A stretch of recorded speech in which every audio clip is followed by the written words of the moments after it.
விட்டா நம்ம குறை தீரும். அம்மனுக்கு விரதம் ஆதி முதல் இன்று வரை வழக்கம். அம்மனுக்கு விரதம் ஆதி முதல் இன்று வரை வழக்கம்.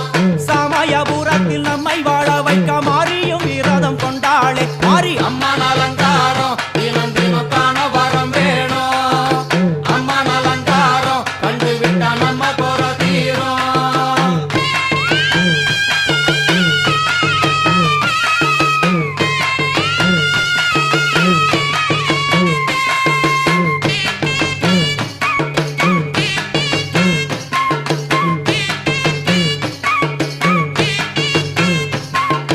ஜாதி என்ன ஜாதி அம்மா